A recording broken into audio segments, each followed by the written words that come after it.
All right, welcome back. Let's go over Chapter 3 for Levangie. This is going to start on page 80, and in Chapter 3 there's really just a lot of good information there. There's a lot of details that are really important for the muscle and their functions, and there's some other details that you don't need to know necessarily as much. So in this unit, I'm going to try and highlight some of the things that are really important to know and the ways to look at them, and some other things to skim over.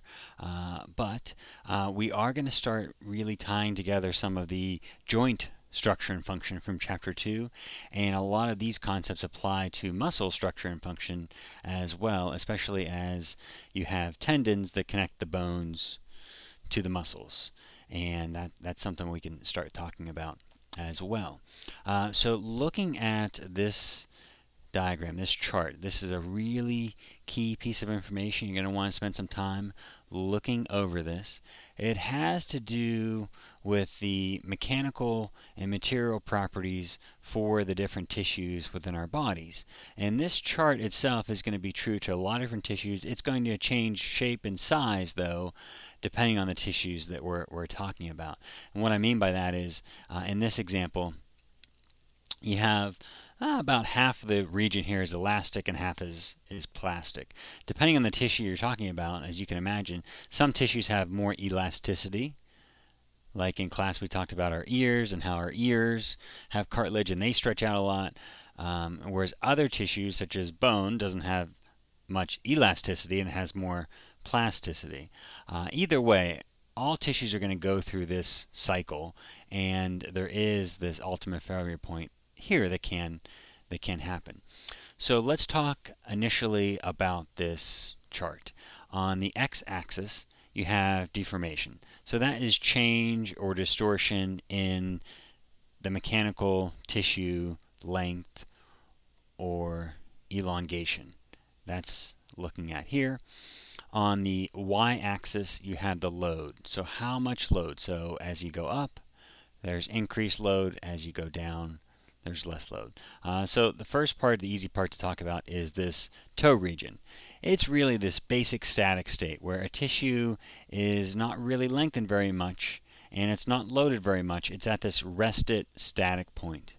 It's just on slack is a term that you'll hear, on slack, or off tension, or off load.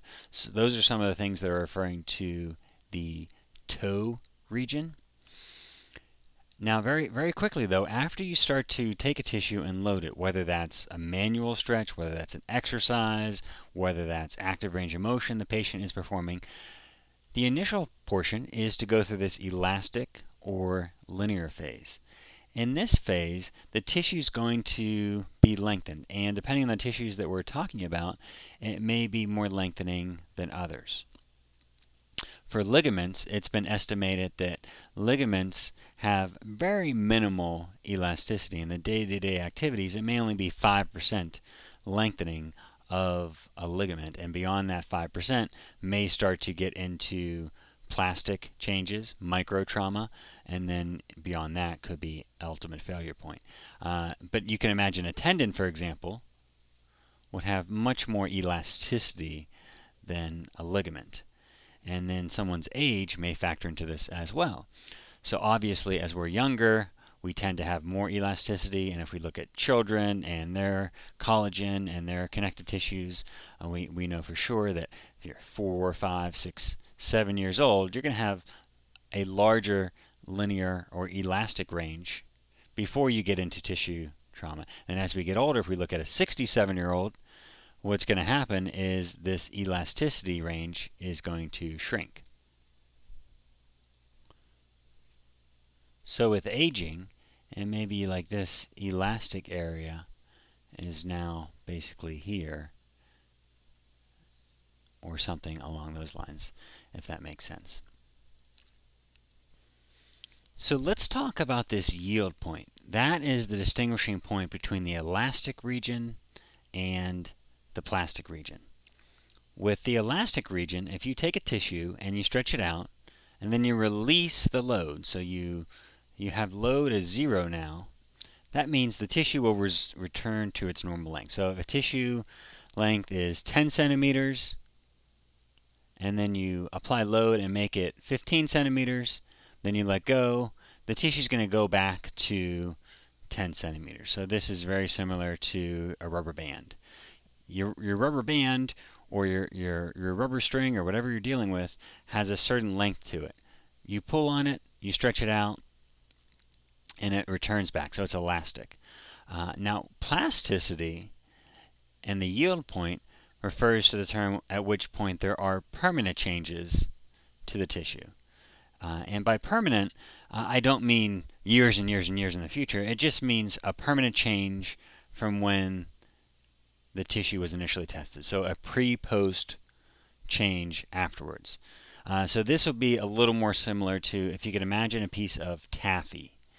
You take a piece of taffy and you pull on it, and when you release the taffy, it doesn't go back to the elastic region. So that does not happen with taffy. Instead, you pull on it past the yield point and into the plastic point, and so now if the taffy was this long to begin with, now you take the taffy and now it's this long when you've released, and you'll notice that it's often thinner in the middle and thicker at the ends where your thumbs were. That is the example of a plastic region.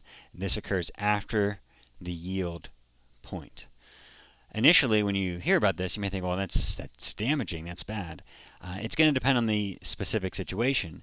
If a patient has significant tightness and significant restrictions, we're actually going to want to be in the plastic region. So that is our goal. So they have joint contractures or restrictions. We want to be within this plastic region. If we're talking about muscle strengthening and changing, and if I'm lifting weights or running or doing something like that, if I don't take my body and take my tissues past the yield point, they're going to only return to the original point. But if I take a muscle or a tendon, the sarcomeres, and I take them past the yield point without taking them to failure, they're going to have adaptation to that. They're going to increase in density. The tendons could increase in density. The fibroblastic activity will increase.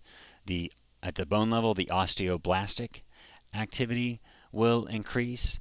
So at this point, this plastic region is often where we want to be. So this is sometimes like Goldilocks and the Three Bears, where if the porridge isn't hot enough, it's not good. If it's too hot, it's bad. It has to be just right. And this is where we're often trying to be, within that yield point, within the plastic region. So two other things to mention for some different names that are associated with this. In terms of these failure points, sometimes the ultimate failure point is referred to as macro failure. So if you think macro, you're thinking on a large scale. So sometimes this is called macro failure. Conversely, the plastic region is a much smaller amount of failure. So sometimes this is known as micro failure. And typically, as physical therapists and physical therapist assistants, we want to challenge our patients to go into this micro failure range.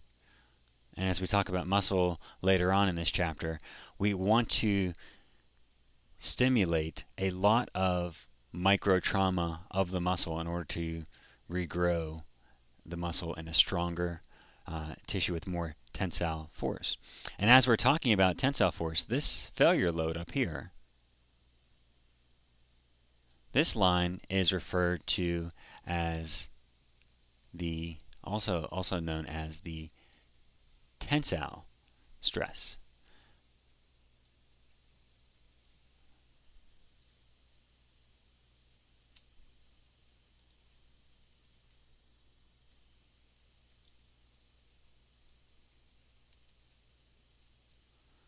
So this is the amount of tensile strength or tensile stress that the tissue can tolerate. So if you want to take a tissue, let's say you're taking a piece of string, and you were to pull on the string from each end, you were to pull that string and you would apply more and more load. At some point the string would break. However much force you use to break that string, that would be the tensile strength of the string. Now let's say you take two strings and you put them together. The tensile strength would automatically be higher. You may think it would be double, but it may not necessarily be double. It's going to be dependent on the force. And then you also could add acceleration into this as well to know that it doesn't have to be a gradual increase in load. We know that load can occur to a greater extent. You can create more load or more force if the same amount of pressure or mass is applied at a higher speed or higher acceleration. So you can get to this failure point, this tensile strength, with either high acceleration or high velocity, or with a high load just due to the sheer force applied to the area. And this vertical line, if you look at this vertical line, this will be referred to as the ultimate strain. And so this and the bottom could be referred to how much strain the tissue. So when you hear strain, you probably think muscle and tendons. And if a tissue is taken to a certain deformation, it's lengthened to a certain degree, at some point it's going to have enough strain and it's going to have a failure point here. And so this is a really important chart. I know I spent a lot of time on that, but if you want to look at this in the book, it's, let me see, it's on pages 66 through 68. So that would be something good to check out, pages 66 to 68.